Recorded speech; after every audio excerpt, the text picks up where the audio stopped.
Замахнулась бечевка на Ким Кардашьян. Что ж такое-то? Тоже есть. Это просто лучшее. Главный тренд зимы и весны 2024-го – это голубой макияж, моду на который задала сама Ким Кардашьян. И сегодня будет полный мейкап-туториал по созданию стильного винтажного образа с голубыми тенями, который получил название Frosty Retro Makeup и сейчас форсится во всех соцсетях. Blue eyeshadow is back this year. I'm excited about it. К сожалению, у многих макияж в голубых оттенках вызывает не самые лучшие ассоциации, и многие просто боятся его делать. В этом видео я научу вас, как правильно использовать голубые тени, расскажу вам о своих любимых продуктах в голубых оттенках, покажу, как наносить цвета, с чем их сочетать, и как правильно подобрать образ под такой макияж, чтобы выглядеть как стильная модель с подиума, а не как Зелебоба. Всем привет, с вами Бимба Ягермис, я креативный мейкап-артист, и на моем канале много интересных и полезных видео о макияже, стиле и обзорах косметики. И почти за 10 лет с синими волосами я просто стала гуру голубых макияжей. Я сделала их за свою жизнь такое огромное количество, что мне кажется, я знаю о них просто все. И в этом туториале я хочу избавить вас от предрассудков, поделиться своими техниками работы с голубыми оттенками, которые сделают ваш макияж чистым, стильным и красивым. И я вас уверяю, что голубой цвет может подойти каждому. Но перед тем, как начать, поддержи мой канал лайком, подпиской и комментарием, чтобы помочь продвинуть мои ролики на просторах ютуба. Тренд на холодные, голубые винтажные макияжи появился после фотосессии Ким Кардашьян для бренда Skims. На фотографиях она предстала в образе в духе 70-х годов, и у Ким был очень необычный макияж с голубыми тенями и высветленными белым участками под глазами. Как будто она только спустилась с горнолыжного склона, сняла очки, и ее лицо под очками обгорело на солнце. В ТикТоке и Pinterest этот тренд сейчас пользуется огромной популярностью, и он получил название Frosty Retro Makeup. И такой макияж дает нам целое поле для творчества, потому что его можно как угодно изменить под себя. И сегодня я расскажу, как можно сделать этот макияж более креативным или наоборот более носибельным в обычной жизни. Ну что ж, давайте его повторять. Для начала мы сделаем свой самый обычный макияж лица. Макияж лица.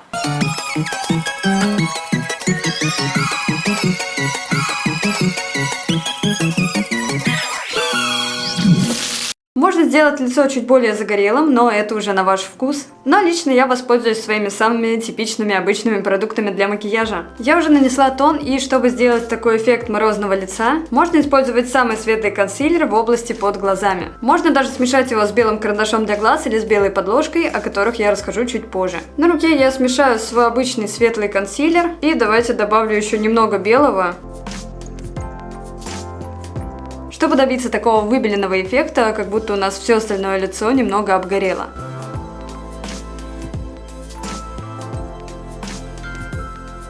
Такой вариант консилера достаточно необычный, и он не всем пойдет, но все же мне хотелось повторить, так как это было на фотографии у Ким. Но если вы хотите более носибельный и жизнеспособный вариант, то вот эту вот тему с консилером и высветлением под глазами можно опустить. Все же это такой эффект, больше подходящий для каких-то съемок и креативного образа. Для носибельного варианта можно просто нанести свой самый обычный консилер и сделать свой самый обычный макияж лица. Теперь жидким контурингом я сделаю свою обычную коррекцию лица. Тут, конечно, можно повторить контур, который делает себе Ким Кардашьян, но у нас у всех разные лица. Я просто затемнила область скул, затемняю нижнюю челюсть, чтобы сделать лицо более четким и эффектным. Теперь наношу немного контуринга вот сюда, на кончик носа. И теперь добавлю жидкие румяна, у меня это румяна by Gef Moa. И тут как раз идея в том, что каждый вариант макияжа нужно адаптировать под себя. И если на фото у Ким румяна нанесены вот так вот по всем щекам, мне этот вариант не очень подходит, потому что мне такое просто не идет. Поэтому я добавляю румяна только в области скул, чтобы они немного так выделялись из контуринга. Все кремовые продукты мы уже нанесли, и теперь переходим к сухим. Добавлю сухой скульптор от Beauty Bomb в те места, где у нас был контуринг.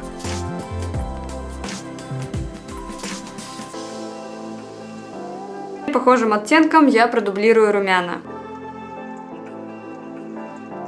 И теперь аккуратно пройдусь слоем пудры по всему лицу. Теперь я беру белые тени. Это обязательно должны быть матовые тени, не сатиновые, не блестящие. И вот сюда вот пушистой кисточкой эти тени добавляю. Можно также нанести их под бровь, И в этом макияже я использовала тени из палетки Unicorns Rock, потому что в этих участках мне не нужна какая-то прям супер сильная пигментация. И помимо голубых, в макияже глаз белые цвета сейчас тоже в тренде. Поэтому я думаю, что будет полезно также рассказать, где можно найти хорошие белые тени. Например, вот в этой палетке Soda Game Over есть хороший белый оттенок. Также вот в этой палетке от L'Etoile тоже есть матовый белый. Но вот как раз голубыми и синими оттенками из этой палетки лучше не пользоваться, и я вам потом расскажу почему. У Unicorns Proof также есть две палетки с голубыми тенями, вот такая серая и голубая. И два моих любимых фаворита с самыми насыщенными белыми тенями. Это палетка Smoke Show от Colourpop в черно-белой и серых оттенках. И очень похожая палетка от Stellary с названием Black. И вот так выглядят свотчи. Палетка от Soda, палетка от L'Etoile, палетка от Unicorns Proof и палетка Colourpop. В общем, как вы можете заметить, белый цвет во многих палетках встречается. И главное, вот в этом месте очень хорошо его растушевать.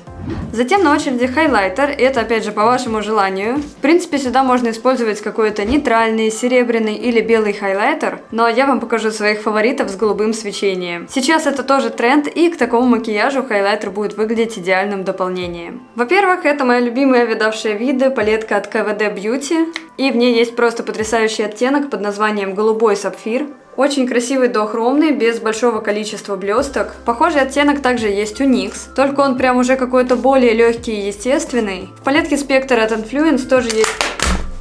В ней есть голубой хайлайтер, но золотого в ней больше нет. -1. Окей, ладно. Короче, в палетке от Influence тоже есть голубой хайлайтер, только он уже больше в бирюзу, то есть это какая-то такая более русалочья история. Если вы хотите максимальный р***, то можно взять вот такие голубые тени хайлайтер от Небледная. Это Glow Maker в оттенке Луна. И в палетке хайлайтеров от Shelby Makeup у меня тоже есть чудесный блестящий голубой. Он одновременно и дуохромный, и с блестками.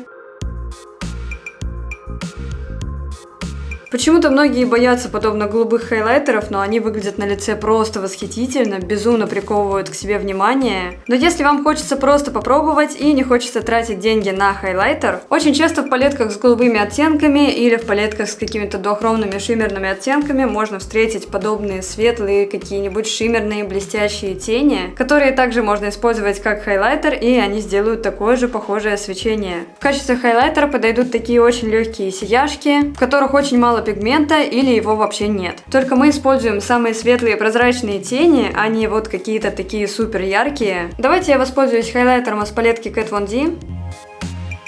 Он придаст такое красивое дуохромное свечение. То есть, как видите, не стоит этого хайлайтера бояться, потому что он выглядит достаточно естественно. И теперь я хочу еще бахнуть каких-нибудь блесток. Возьму вот эту палетку от Shelby Makeup. Хотя я уже и так достаточно блесток бахнула на пол. Тут уже такие более крупные светящиеся частицы. Очень часто я слышу, что кому-то не идет голубой макияж, что кто-то панически боится этого цвета. Ну, потому что не хочет выглядеть как буфетчица из 90-х. Но если тени будут пигментированными, тушевки чистыми, а макияж качественным, то он подойдет под абсолютно любое лицо и типаж. Забудьте все вот эти дурацкие статьи из 90-х про цветотипы зима и лето, про то, что под определенные цвета глаз нужны какие-то определенные оттенки теней. И если вдруг какой-нибудь оттенок теней, не дай бог, не подойдет под оттенок глаз, то это все, это сразу глаза просто вытекут. Короче, это все полный бред. Да, бывают оттенки, которые выглядят грязно. Да, бывают цвета, которые визуально уменьшают глаз или делают взгляд болезненным. Но нужно просто либо избегать, либо уметь работать с определенными цветами, чтобы макияж выглядел хорошо. Да, какие-то цвета действительно могут подчеркнуть цвет глаз, но яркие, красивые, а главное качественно сделанные мейки, я вас уверяю, подойдут всем и каждому. И если вы думаете, что такие цвета нормально выглядят только на каких-то подиумных моделях, то нет. Вот, например, голубой макияж, который прекрасно выглядит на Натали Немуа. Вот голубой макияж у Блестючки, который ей безумно идет. Макияж Линды Халберг, макияж Перса Муа. И, как видите, яркий макияж может подойти абсолютно к любому типажу и не обязательно иметь какие-то синие волосы, как у меня. А для качественного и крутого макияжа нам понадобятся правильные тени. И вот этот так называемый колхозный эффект, все вот эти вот дурацкие ассоциации с продавщицами, с проститутками, с какими-то трэшовыми 90-ми создают именно голубые сатиновые тени. Зеркало души. Правила макияжа для глаз. Как раз в этих палетках у меня есть те самые сатиновые тени, которые сейчас вообще особо не актуальны. Именно они создают вот эти вот отвратительные мерзотные воспоминания. Это вот такие всякие грязные полупрозрачные цвета, которые немного отдают в металлик. Они создают эффект грязи на лице, они плохо тушуются. Ими невозможно сделать красивую графику, то есть вот такие тени мы с вами не используем. Не, ну конечно, если вдруг вы не хотите сделать косплей на продавщицу из 90-х. Нету шпротов, докторской тоже нету. Чем же мы можем заменить их? А заменить их можно любыми матовыми оттенками. Например, в этом мейке я буду использовать матовый небесно-голубой. А если вам вдруг захочется добавить блеска и сияния, то вместо вот этого вот кринжа можно использовать различные спарклы, пигменты, дуохромы, блестки. В общем, все что угодно, только не вот эти вот сатиновые. Да просто даже если глянуть на эту палетку, она выглядит как палетка моей бабушки. Косметика из подземного перехода. Нафиг это дерьмо. Также очень важно выбрать правильный оттенок матовых голубых теней, потому что тот самый небесно-голубой, который на фото у Ким, найти достаточно сложно. Но я вам сейчас все расскажу. Чаще всего в палетках встречается какой-то вот подобный бирюзовый или уже какие-то более темные, яркие голубые, синие. И тут нужно не бояться брать яркие тени, и это будет выглядеть на глазах намного лучше, чем если использовать какие-то сероватые, малопигментированные тени. От всяких там серо-голубых металликов я тоже советую отказаться. Опять же, не всегда с этим приятные ассоциации, а мы как раз хотим от этих ассоциаций уйти. Так что сейчас я вам покажу свои любимые палетки, где есть те самые матовые, разбеленные, голубые, небесные оттенки. Наверное, самый мой фаворит — это палетка от Colourpop Blue Moon. Не, у меня, конечно, все очень плохо, но, как видите, я уже до дыр тут просто этот голубой затерла. Он и для растушевки подходит, и как отдельный цвет, и для таких макияжей, как сегодня, это просто пушка. Еще одна палетка от бренда You Can Be под названием Blue Tonic, и сейчас на Wildberries я видела, что продаются такие же, просто один в один палетки, только от каких-то других брендов. Но начинка у них, в принципе, та же. Это очень бюджетная палетка из Китая, где как раз есть все нужные оттенки. Например, вот этот светло-голубой. В палетке Profusion под названием Пастель тоже есть такой голубой пастельный цвет. И вот эта палетка, в отличие от остальных, она уже менее пигментированная. От соды в палетке My Melody тоже есть хороший оттенок, и тоже он у меня уже затерт до дыр. Ну и также я показывала в ней такой дуохромный голубой, который можно использовать как хайлайтер. В палетке от соды Game Over также есть вот этот ярко-голубой оттенок, только это уже такой более яркий, более распространенный вариант. Но в теории можно размешать его с белым, и тоже получится что-то такое пастельное. Colourpop, You Can Be, Profusion, сода My Melody и сода палетка Game Over. Еще такой небесный цвет можно найти в популярных палетках от Beauty Bay, палетке Blue Blood от Jeffree Star, у Revolution есть голубая палетка в металле, ну а также у многих разных инди-брендов. Ну и чтобы голубой цвет лег еще более насыщенным цветом, нам обязательно нужна подложка. Зачем же использовать подложки? Во-первых, они продлевают стойкость макияжа, потому что тени на подложках не скатываются, а цвет становится более ярким и глубоким. Например, вот я беру желтый маркер и наношу его на белый лист. Цвет выглядит ярким, в принципе, таким же, какой он и есть на самом деле. И теперь я возьму кусок картона и на нем сделаю ту же самую операцию. И тут мы уже видим, насколько цвет стал блеклым, насколько он изменился, насколько он стал грязным. И теперь давайте сравним эту картонку с нашим оттенком кожи. В принципе, немного похоже. Это такой достаточно простой пример, но по сути он объясняет то, как тени будут выглядеть у нас на коже. И примерно по такому же принципу работают подложки. То есть на чем-то максимально белом, максимально светлом тени будут вести себя ярко, а на коже цвет будет более грязный и менее насыщенный. Чтобы добиться максимальной насыщенности и приближенности к тому цвету, который у нас есть в палетке, нам нужна либо белая подложка, либо подложка в цвет. Самый простой вариант белой подложки — это белый карандаш для глаз. И здесь главное условие, чтобы карандаш был, во-первых, пигментированным и, во-вторых, хорошо тушевался. То есть подложка — это какая-то кремовая или жидкая текстура, которая потом застывает, и на нее мы сможем уже нанести тени. Мне очень нравится вот этот карандаш от NYX, называется он Jimbo Eye Pencil. И, наверное, мой самый любимый вариант белой подложки — это стойкая матовая помада от Jeffree Star. Если вы делаете яркие макияжи и если у вас есть возможность, я прям очень советую всем ее купить. Это просто самое лучшее, это универсальный вариант, и имея такую подложку, не нужно будет покупать какие-то цветные подложки всех цветов. Также можно использовать, например, конкрет от Кригиной. Еще сейчас большой популярностью пользуются цветные базы с AliExpress. Видела их на Wildberries, как раз хочу себе в скором времени заказать. И в моей коллекции есть два прекрасных цветных светло-голубых варианта. Во-первых, это подложка от Lottie London в оттенке Sky Blue, и она максимально максимально светлая, почти белая. Вот единственное, по моим ощущениям, на глазах она какая-то чутка суховатая. И мой самый любимый вариант — это жидкие кремовые тени от Alien. У меня они уже почти закончились, настолько я их часто использую. И вот так оттенки этих жидких теней выглядят на коже.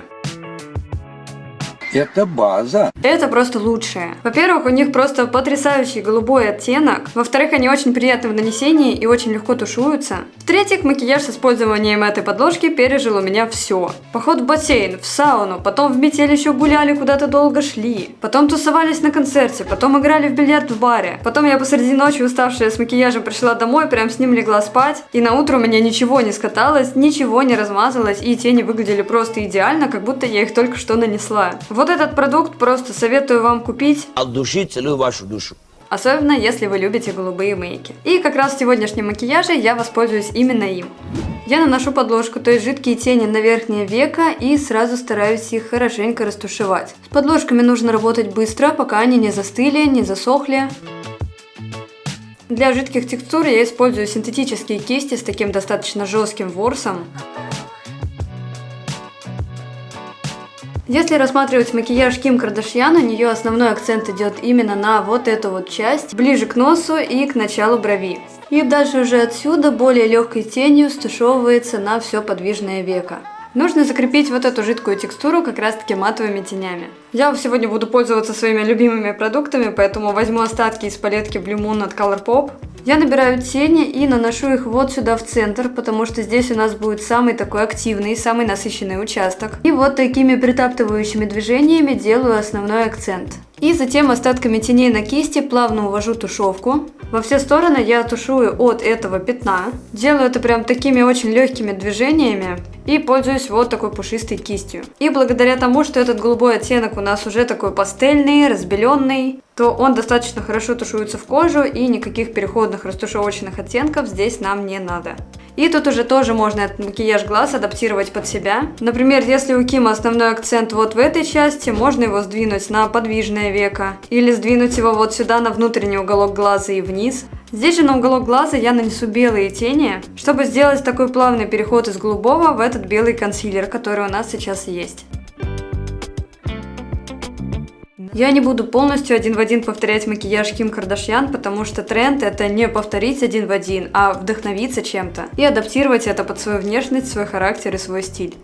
И чтобы весь макияж выглядел более завершенным, я хочу добавить еще коричневые тени, которые также есть у Ким. Для этого можно взять легкий коричневый оттенок, только так как у нас голубой холодный, то и коричневый тоже должен быть холодный, то есть не в рыжину. Я возьму палетку от Beauty Bomb из последней коллекции и возьму вот такой оттенок Hard Bass.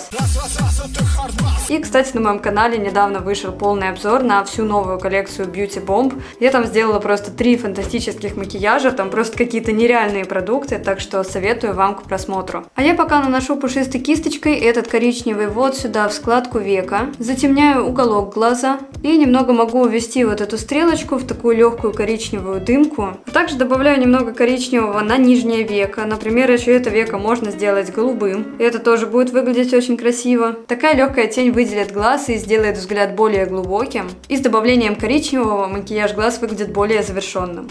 Также в этот макияж можно добавить пигменты, блестки, дуохромные или шиммерные тени, жидкие тени. Наиболее красиво блестящие акценты будут выглядеть на середине подвижного века и во внутреннем уголке глаза. Например, для этого можно взять хайлайтеры, которые я сегодня показывала. В палетке с голубыми тенями очень часто можно встретить всякие голубые шиммерные оттенки. Я добавлю хайлайтер, который я уже использовала на лице из палетки Shelby Makeup. И этот блестящий дуохромный оттенок поможет смягчить вот этот переход между коричневым и голубым.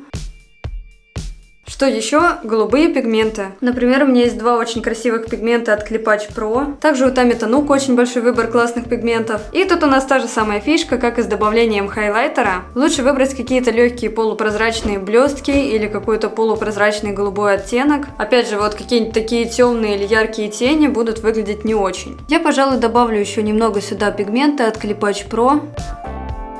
Также прекрасно впишутся какие-нибудь жидкие тени. У меня здесь тени от Shelby Makeup, от Соды и от Lottie London. Так что здесь мы используем все такое легкое, полупрозрачное. Например, вот с какой-нибудь такой темной темой можно легко прогадать, а красивые голубые блестяшки всегда будут выглядеть эффектно.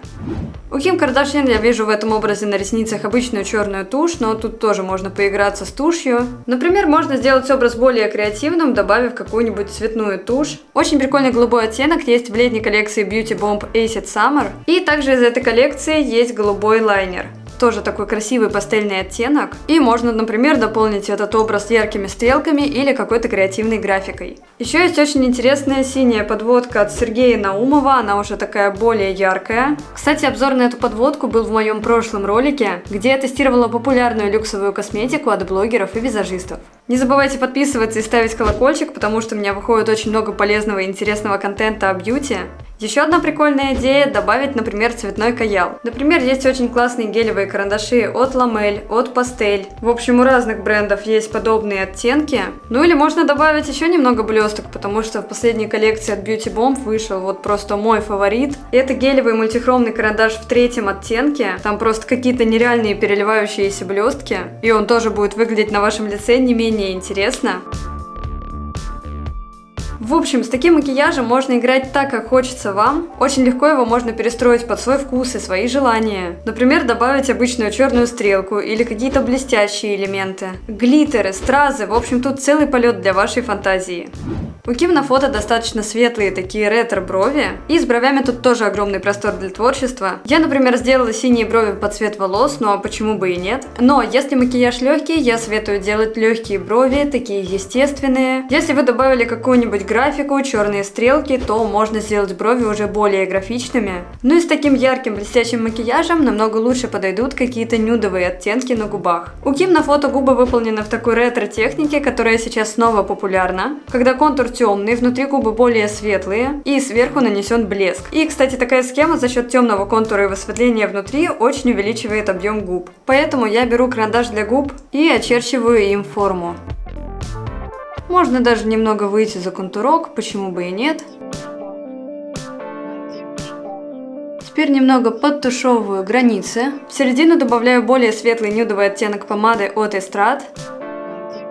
И так как я использовала в своем макияже голубой хайлайтер, я подумала, а почему бы его еще не добавить на губы? Добавляю совсем немного вот сюда, на вот эту выступающую часть. И давайте для завершения образа нанесу немного блеска.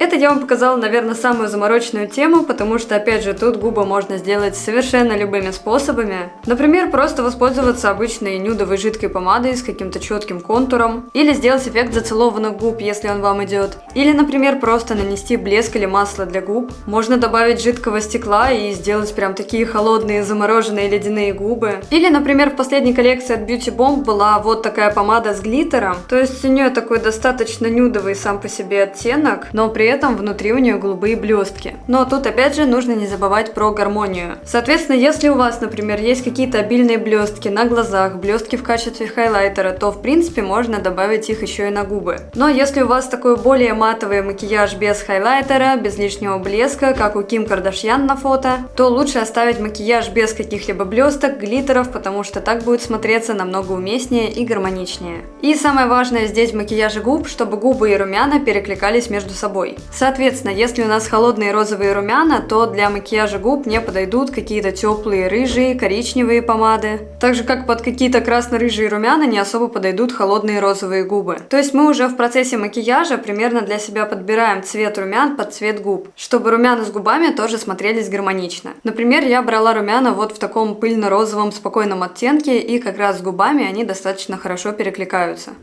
А теперь я покажу, какой бы у меня получился макияж, если бы я нанесла просто первые попавшиеся рандомные сатиновые тени, прям на веко, без подложки. Если бы я не запаривалась над всякими фишками, например, как сочетаются румяна с губами. Ну что, а как вам такой результат? Я думаю, именно такого голубого макияжа мы с вами больше всего и боялись. Что-то пошло не так. Вначале так хорошо было, а потом там, видать, провода перетерлись. Славик Бимбо возвращается к вам. Сейчас будем говорить о стиле. Я, конечно, такой дохрена стилист, чтобы говорить о стиле, но мы все равно поговорим. Мой макияж готов, но прежде чем показать его поближе, давайте поговорим о еще одной насущной проблеме. С чем же голубой макияж сочетать? Какой же образ, какой же лук себе подобрать? Чтобы выглядеть стильно, потому что именно от вашего образа также будет зависеть, насколько макияж на лице будет выглядеть хорошо и гармонично. Потому что любой макияж нужно уметь правильно носить. Сразу хочу сказать, что одевайтесь красиво, красьтесь вообще как хотите. Я там касаемо одежды в моде и в стиле особо не разбираюсь, у меня как бы есть свой стиль, и мне этого хватает. Просто я озвучу какие-то нюансы, которые, на мой взгляд, выглядят стильно и которые, например, могут испортить ваш образ. Во-первых, под любой яркий макияж, в том числе голубой, идеально подойдет одежда базовых цветов. Это вот база. Это черный, белый и серый. И в сочетании с такой одеждой ваши глаза станут ярким акцентом в таком образе. Просто, к примеру, взять типичный мой образ. В жизни я всегда хожу с яркими цветными макияжами, с яркими волосами. У меня не существует понятия нюдика, то есть для меня это вообще вот нормальная история, чтобы выйти в магазин за хлебом. Но в отличие от всяких съемок, в жизни я ношу обычно черную одежду. Эй, Тянка, Шаризальд. И, соответственно, у меня не возникает никакого диссонанса между цветом моих волос, цветом моего макияжа и одеждой. Но я буду себя чувствовать максимально пестро и некомфортно, если у меня, например, будут какие-нибудь синие волосы, розовый макияж глаз, какие-нибудь зеленые джинсы, фиолетовая футболка. Я тут вам что, клоун, что ли? Я такой же, как вы, ребят. Ребят, я просто не умею краситься, ребят. То есть в моем образе яркий цвет является акцентом, но в основном черный доминирует. Соответственно, так как это винтажный образ, так как это эстетика 70-х, с этим макияжем будут идеально выглядеть всякие винтажные луки, например, что-то такое, что сейчас на мне. Также любой яркий макияж отлично подходит людям, которые одеваются в каком-то неформальном, вальтовом стиле, или у кого-то, у кого всегда какие-то супер креативные, яркие дизайнерские луки. Очень классно будет выглядеть голубой макияж с каким-то голубым элементом одежды. Ну ладно, я не это имела в виду. Например, если к обычным каким-нибудь базовым вещам добавить голубой свитер или голубую сумку. Например, кулон или серьги с какими-то голубыми элементами. Какие-нибудь голубые камни, например, опал под этот образ будет потрясающе подходить. И давайте поговорим о так называемых антитрендах, с чем не стоит мешать и совмещать какой-то голубой или просто яркий макияж. Опять же, на мой субъективный вкус. Во-первых, это какие-то супер базовые casual шмотки. Но я думаю, тут вы сами понимаете, насколько такой макияж будет выглядеть типично, если вы выйдете в каких-нибудь там грязных рваных трениках и в какой-то там непонятной футболке с Микки Маусом. Короче, что-то более эстетичное. Во-вторых, особенно распространенная у поколения 50+ тема, это когда все в одном цвете. Вот прям как у меня сейчас. Голубые туфли, голубое платье, под него голубой шарфик, голубая шапочка и сумочка тоже голубая. Вот вообще класс. И, естественно, голубой макияж. Ну куда же без него? Не, ну а правильно, а какой еще макияж? У нас же нет фантазии. Такой вариант может опять же подойти классно для стилизованных съемок или фотосессий, но в жизни это выглядит очень нелепо и комично. То есть, когда у вас какой-то один предмет одежды или аксессуар подходит к макияжу, это класс. Но когда у вас и макияж, и вся одежда, и все в одном цвете, то это выглядит не очень. Но есть небольшая оговорочка. Оговор очка. Такой вариант нормально использовать, если у вас какой-то супер яркий и очень необычный стиль. Все же для съемок это, конечно, выглядит очень прикольно, но в жизни я вряд ли так куда-то пойду.